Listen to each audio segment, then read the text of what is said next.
Hola, hoy vamos a resolver un problema de electroestática y a comentar las estrategias a seguir en la resolución de problemas.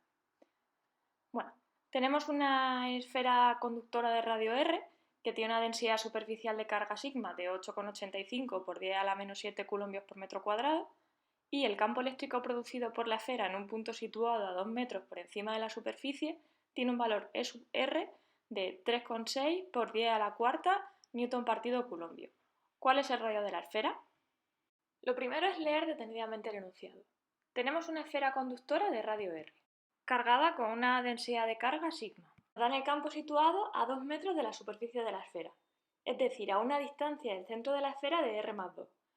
Es muy fácil que con los nervios del examen que este detalle se pase por alto, por eso yo recomiendo marcar la información que tenemos antes de comenzar el ejercicio. Y por último tenemos la permitividad del medio. Si conociésemos R y sigma, podríamos calcular el campo eléctrico en cualquier punto. Como no sabemos cuál es el radio de la esfera, pues calcularemos el campo eléctrico para un radio genérico y luego particularizaremos para una distancia R más 2, que es donde conocemos el valor del campo y de ahí despejaremos el radio. La densidad de carga es constante. Eso significa que la superficie de la esfera está uniformemente cargada y por lo tanto tendremos simetría esférica. Como tenemos simetría esférica, el campo eléctrico producido por la esfera va a depender de la distancia al centro de la esfera, siendo R minúscula la distancia al centro de la esfera. Cuando la distancia al centro de la esfera sea igual al radio de la esfera más 2, pues tendremos el E sub R del enunciado. Ojo con confundir la R mayúscula, que es el radio de la esfera, con la R minúscula, que es la distancia al centro de la esfera. Siempre es recomendable hacer un dibujo. Entonces vamos a empezar por pintar nuestra esfera conductora y un sistema de referencia con origen en el centro de la esfera. La información que cada uno incluye en el dibujo es a gusto personal. O sea, poner los valores en el dibujo me parece que llena el dibujo sin aportar mucho. Pero también podéis marcar las incógnitas, que en este caso es el radio de la esfera con otro color o lo que vosotros veáis. Lo que quiero que quede claro es que los dibujos son una ayuda y tenéis que incluir lo que os sirva, sin tener en cuenta lo que pinten otros o lo bonito que quede. ¿Cómo calculamos el campo eléctrico? Normalmente tenemos dos opciones, a partir de la ley de Coulomb o con el teorema de Gauss. La ley de Coulomb nos permite calcular la fuerza que ejerce una carga sobre otra en función de la distancia a la que se encuentra, la permitividad y el valor de las propias cargas.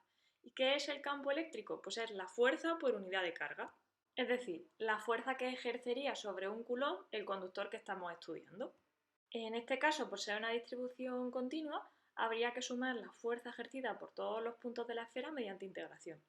No lo vamos a resolver por este método, pero se podría hacer. La otra opción es aplicando el teorema de Gauss.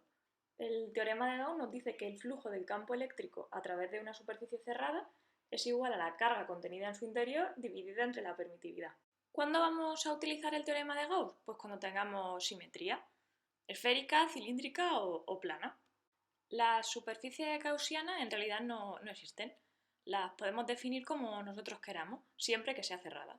Entonces lo que haremos será elegir superficies que nos simplifiquen la integral del flujo. Esta integral es muy probable que no la tengamos que resolver analíticamente nunca. La simetría nos permite elegir superficies gaussianas en las que los vectores campo eléctrico y diferencial de área sean paralelos y que el módulo del campo eléctrico E sea constante en la superficie gaussiana. Aquí cambie el diferencial de S, diferencial de superficie, por diferencial de área. Siendo rigurosos no significan exactamente lo mismo, pero bueno, para la solución del problema creo que se entiende mejor si utilizo diferencial de área todo el rato. Pero si en algún momento tenéis que escribir la ecuación del teorema de Gauss, utilizad el diferencial de superficie. ¿Qué ocurre cuando escogemos las superficies gaussianas de este modo? Pues que la integral de flujo se simplifica. Para utilizar el teorema de Gauss necesitaríamos integrar el campo eléctrico por el diferencial de área. Las magnitudes vectoriales las podemos ver como el producto de un escalar, que sería el módulo del vector, por un vector unitario, que nos daría la dirección y el sentido del vector. Como hemos elegido la superficie gaussiana de forma que ambos sean paralelos, pues el producto escalar de dos vectores unitarios paralelos es la unidad. Como además el campo es constante en la superficie gaussiana, podríamos sacarlo fuera de la integral y la integral del diferencial de área pues es el área. Resumiendo, el objetivo es resolver el problema por el método más sencillo matemáticamente. Si tenemos simetría y podemos elegir una superficie gaussiana con las características que hemos mencionado, pues utilizamos Gauss. Si no podemos, pues calculamos a partir de la ley de Coulomb. Volviendo al problema. Como tenemos simetría esférica, habíamos dicho que el campo eléctrico era una función de la distancia al centro de la esfera. Para que el campo sea constante en nuestra superficie gaussiana, pues sus puntos deberían estar a la misma distancia del centro de la esfera conductora, es decir, que sea una esfera. Nuestra superficie de Gauss va a tener un radio r sub g. La esfera conductora tiene un radio r mayúscula, que es la incógnita del problema. Creo que no se aprecia muy bien, pero en azul tenemos la esfera conductora y en negro la superficie gaussiana. Y por último vamos a llamar E sub g al valor del campo eléctrico en la superficie gaussiana. Ahora aplicamos el teorema de Gauss, que dice que el flujo del campo eléctrico a través de una superficie cerrada es igual a la carga contenida en su interior dividida entre la permitividad del medio. Empezaremos por resolver la integral, que ya sabemos que no la vamos a resolver analíticamente. El diferencial de área es perpendicular a la superficie y hacia afuera, que no lo hemos mencionado antes. Entonces, este diferencial de área va a ser paralelo al campo eléctrico y hacia afuera de la superficie gaussiana. Este es un detalle importante. El diferencial de área va a ser paralelo al campo eléctrico, pero el diferencial de área siempre va a ir hacia afuera de la superficie gaussiana. Y el campo eléctrico irá hacia adentro o hacia afuera según el signo de la carga del conductor que estemos estudiando. Como tenemos simetría esférica y la superficie gaussiana estratégicamente elegida, pues sustituimos la integral por el producto de E sub g por el área de la superficie gaussiana, que es igual a E sub g por 4pi r sub g cuadrado. Vamos a por la segunda parte de la igualdad. La Q total en el interior pues será la de la esfera conductora. Será igual a la densidad de carga sigma por el área de la superficie conductora. Es sigma por 4pi r mayúscula al cuadrado. Y hecho esto, resolvemos. Sustituimos los dos lados de la igualdad del teorema de Gauss. E sub g por 4pi r sub g cuadrado igual a sigma por 4pi r mayúscula cuadrado entre epsilon sub 0.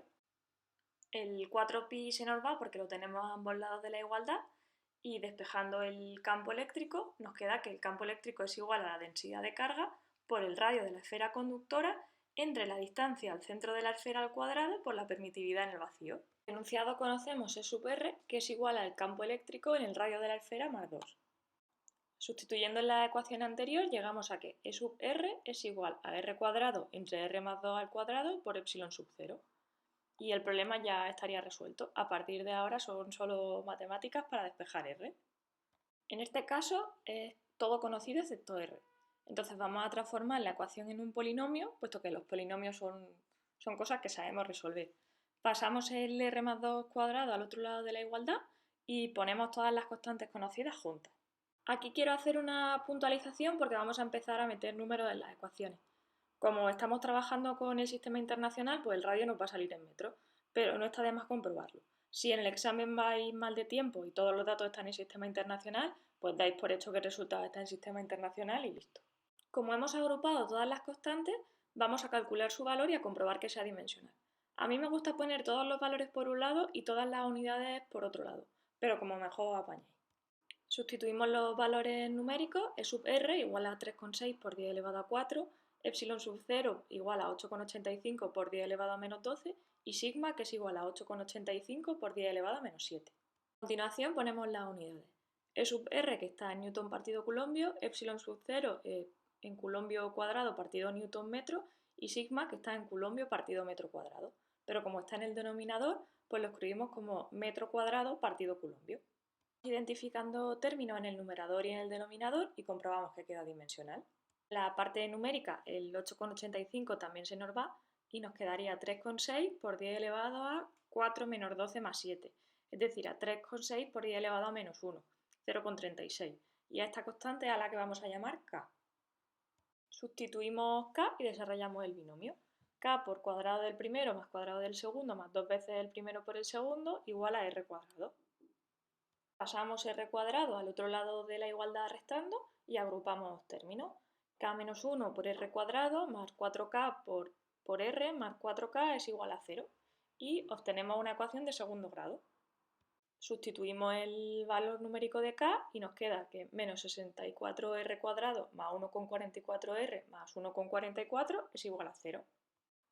Entonces r es igual a menos b más menos raíz cuadrada de b cuadrado menos 4ac partido de 2a. Y operamos.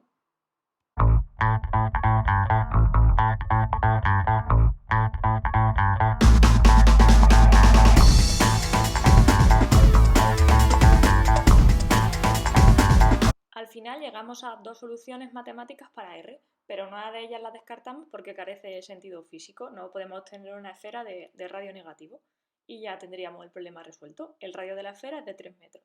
Espero que se haya entendido bien y si tenéis alguna duda dejadla en comentarios. Nos vemos en el siguiente vídeo. ¡Hasta luego!